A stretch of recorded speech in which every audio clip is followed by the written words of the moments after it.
지난주에 동영상 하나를 보았습니다. 굉장히 짧은 동영상인데 소개합니다. 선천적으로 눈이 안 보이는 딸이 처음으로 외출을 했고요. 버스를 탔습니다. 엄마는 딸 몰래 뒤에서 따라옵니다.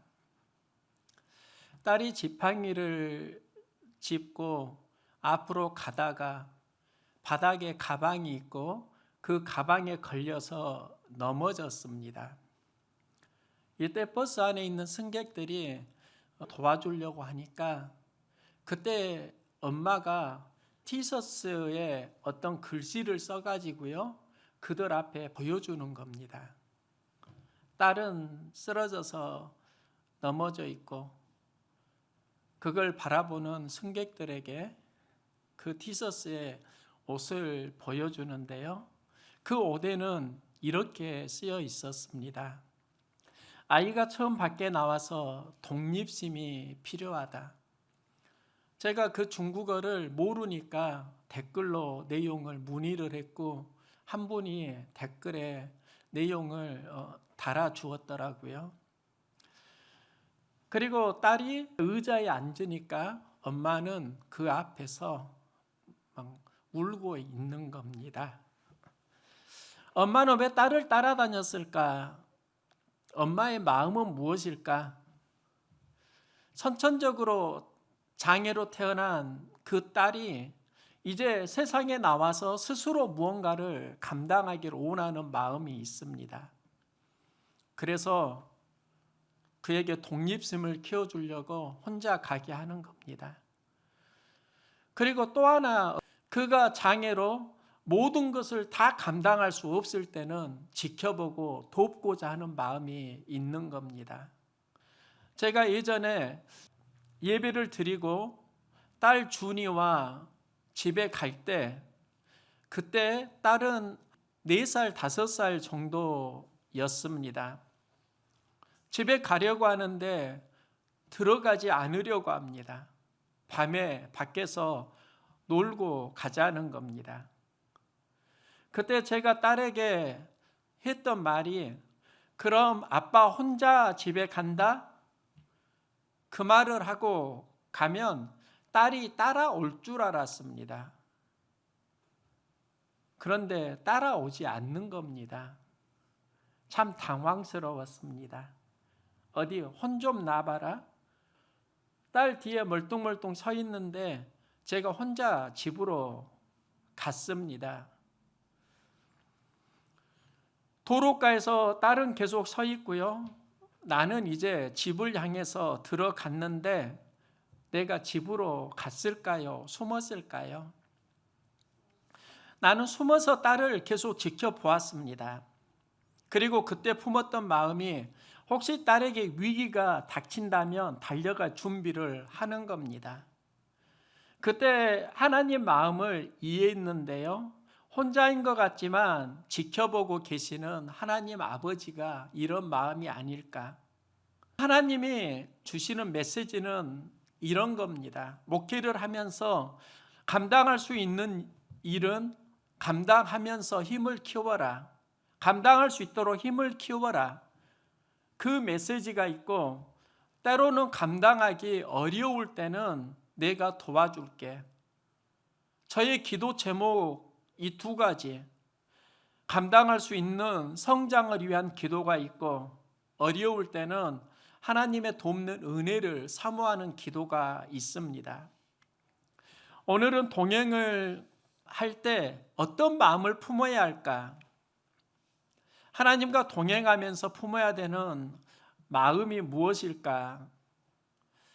베드로의 경험을 통해서 오늘 보려고 하는데요.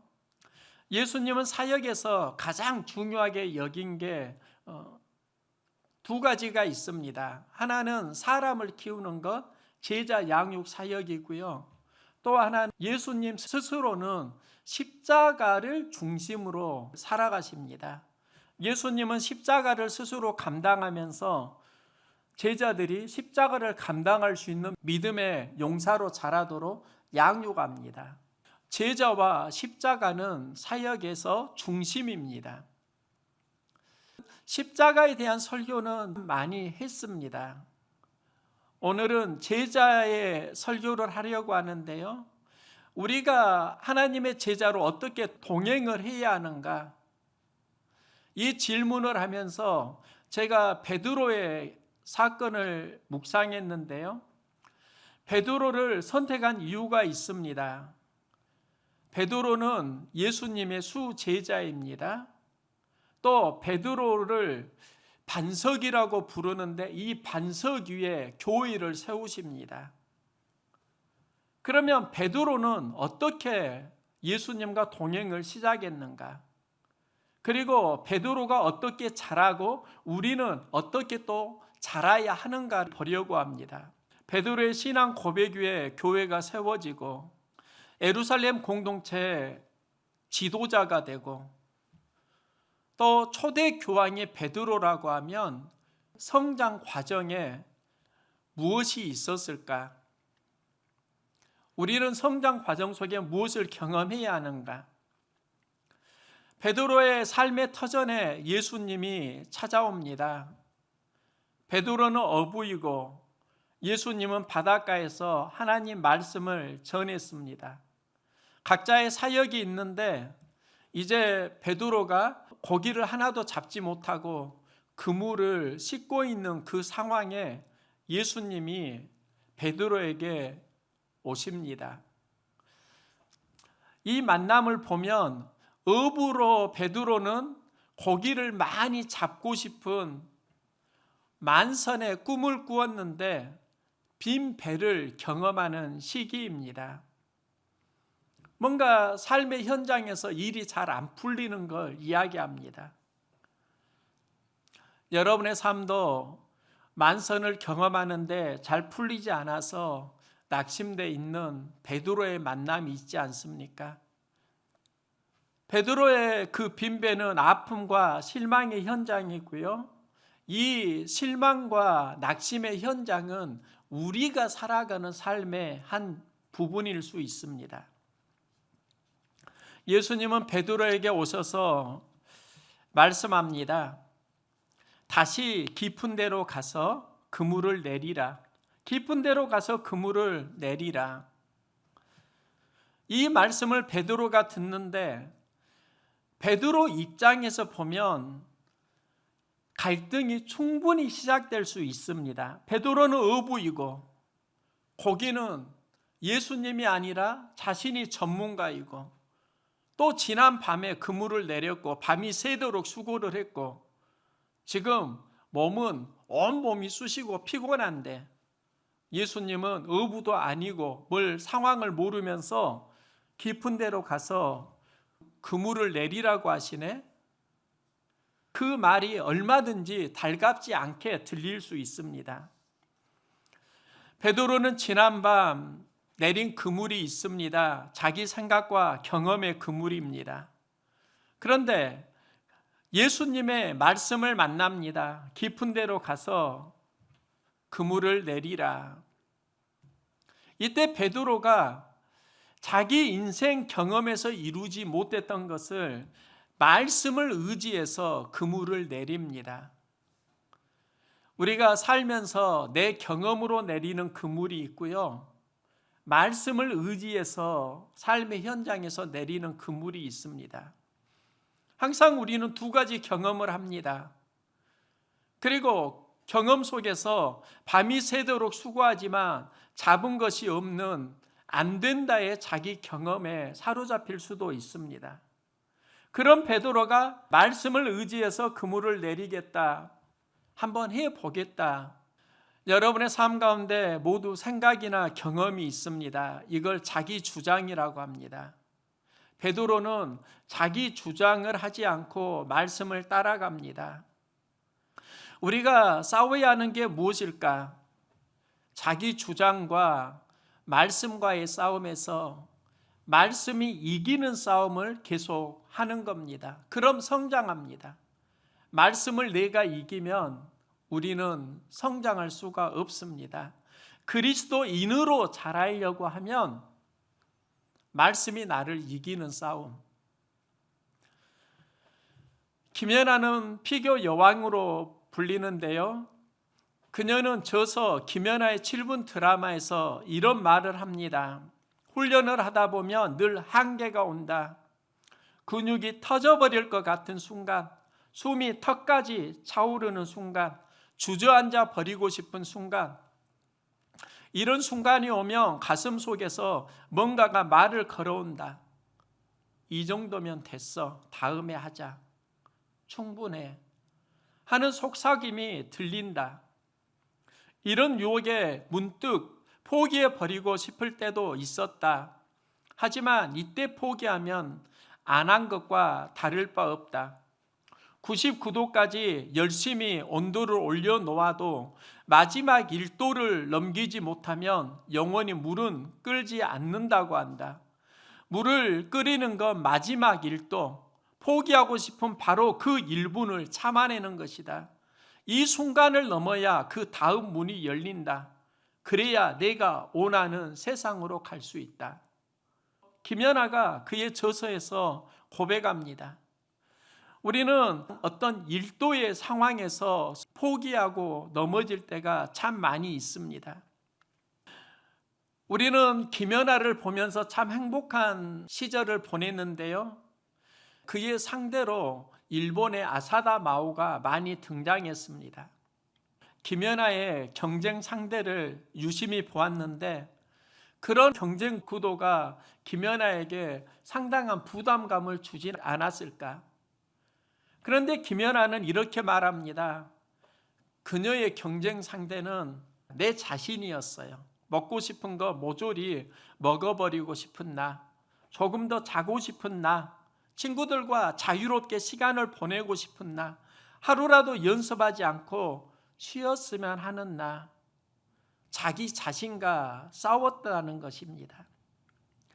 내 안에 항상 내 생각과 말씀이 갈등합니다. 내가 주장하는 내 생각이 있고 말씀이 주장하는 믿음이 있습니다.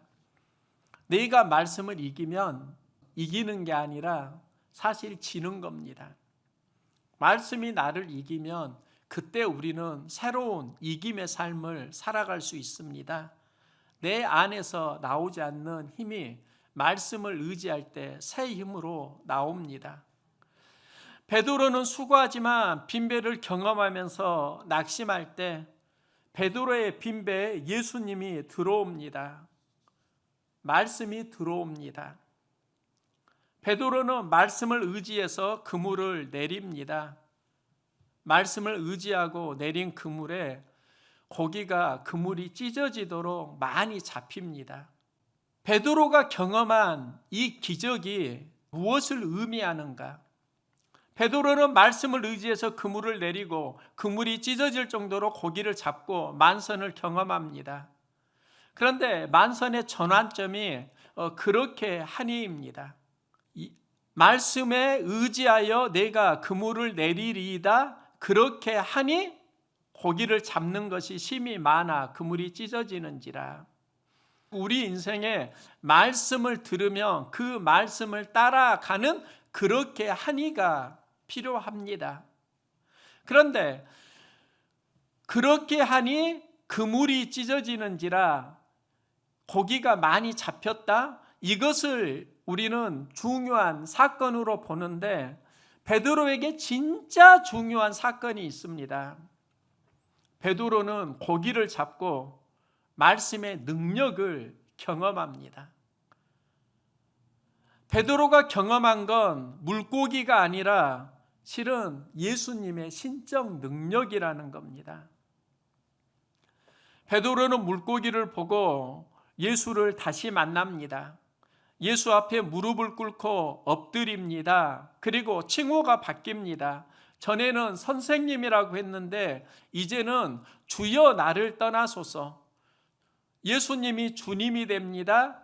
예수님을 그리스도 주님으로 만납니다. 또한 자기 자신을 또 만납니다. 나는 죄인이로소이다.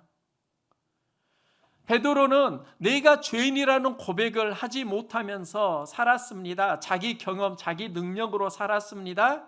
그러니까 하나님의 은혜를 경험하지 못하는데, 나는 죄인입니다, 이 고백이 들어갈 때 십자가의 죄사함의 은혜가 나에게 들어옵니다. 그리고 예수님이 그리스도가 됩니다. 이 베드로가 예수님과 동행하면서 이제 수제자로 성장해 가는 겁니다. 우리가 경험해야 하는 게 무엇일까? 물고기 많이 잡고 바라는 거 이루었다, 내 길을 가는 인생이 있고, 물고기를 통해서 물고기보다 더 중요한 예수를, 그리스도를 만나는 인생이 있습니다. 예수를 그리스도로 만나니까 무릎을 꿇고 엎드린다, 예배 경험이 시작됩니다. 우리가 예수님을 예배 경험으로 만나야지 예수님의 대의한 정보와 지식으로 만나니까 그들은 예수를 선생이라고 말합니다. 선생이 우리를 구원하는 게 아니라 예수, 주님이 우리를 구원하십니다. 우리의 고백이 예수 그리스도, 구원자 그리스도가 되기를 소망합니다.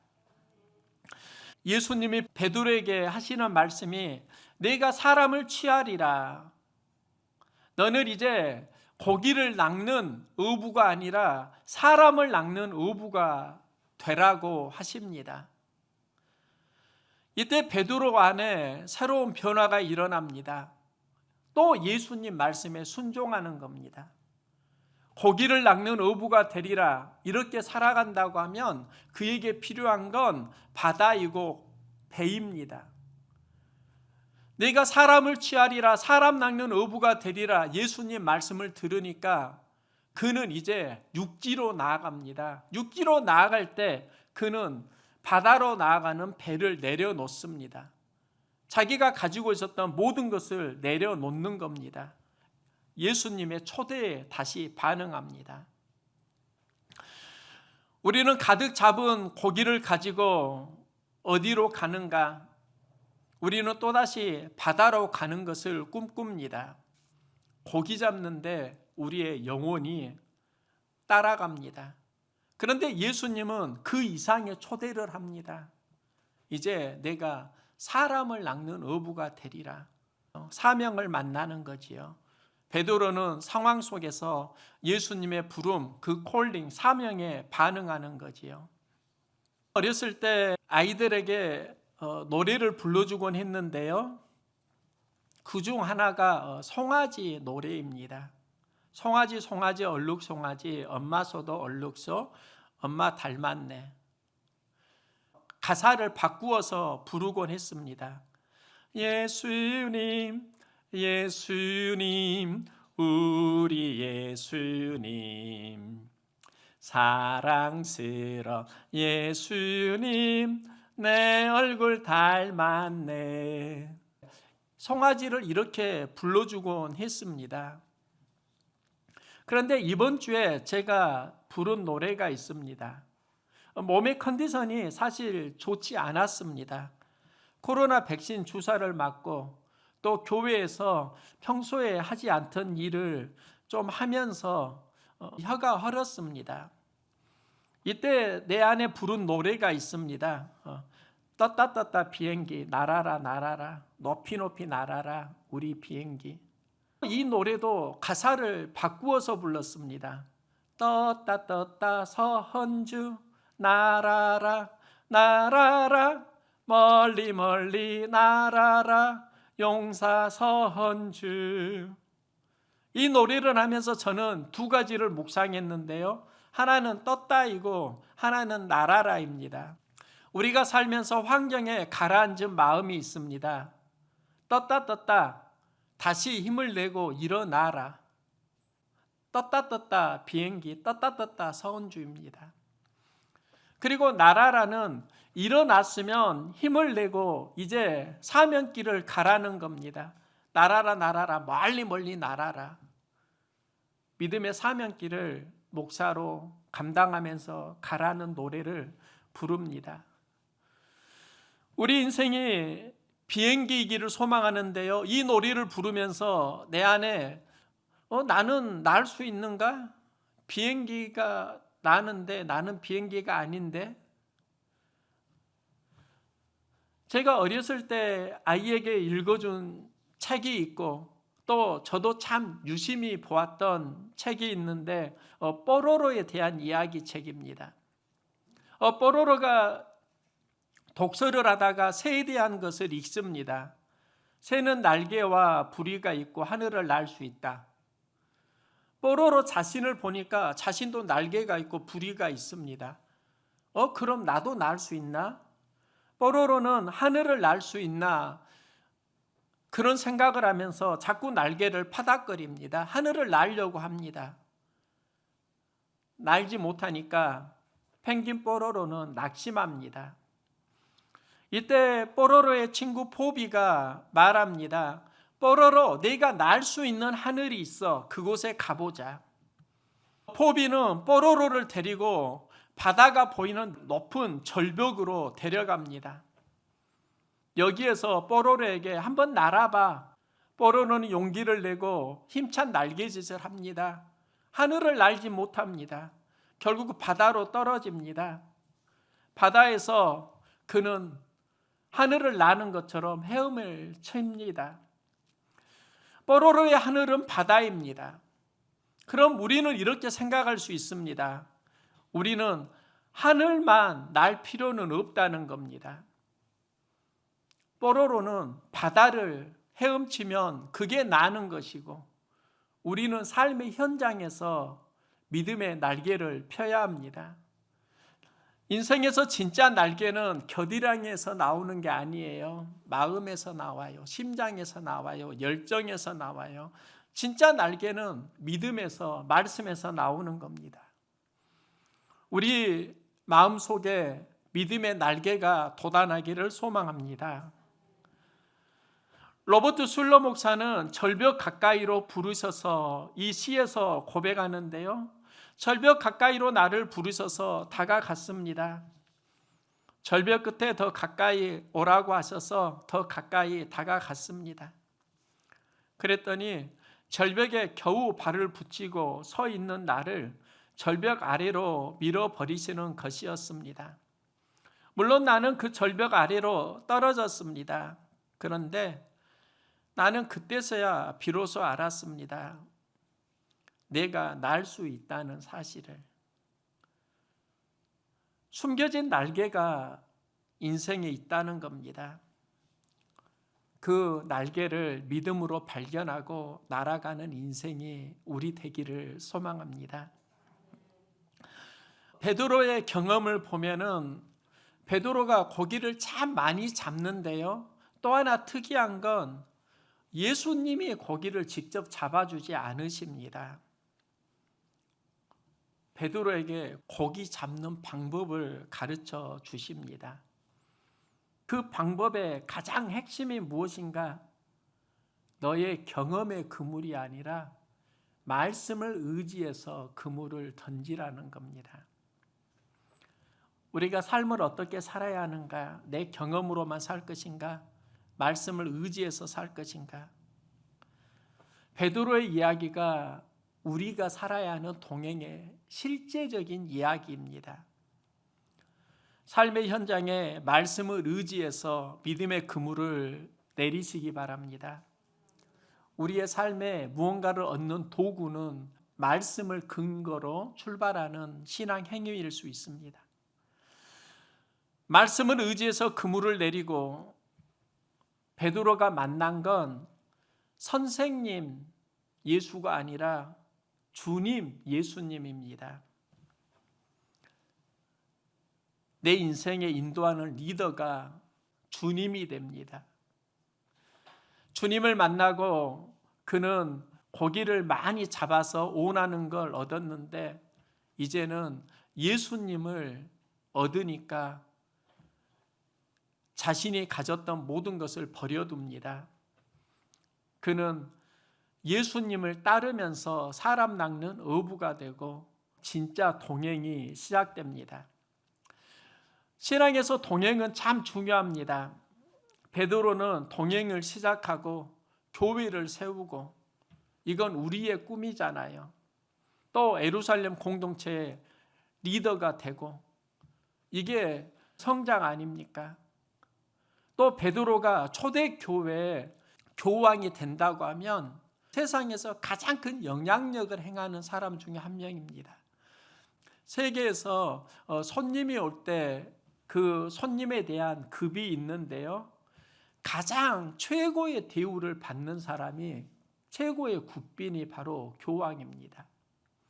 베드로가 그렇게 영향력을 행하는 사람으로 성장할 수 있었던 그 출발이 예수님과 동행을 시작하는 것이고, 그 동행에서 경험하는 것은 삶의 현장에서 경험해야 하는 겁니다.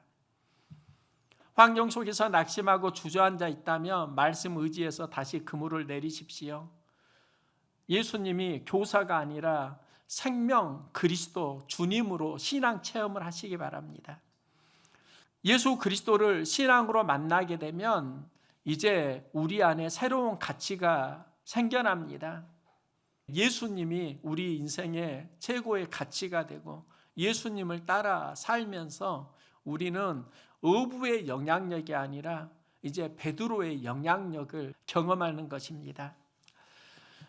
예수님이 여러분을 찾아오십니다. 만남을 원하십니다. 동행하자고 하십니다. 이 동행에 예수님과 함께 할 수 있기를 소망합니다.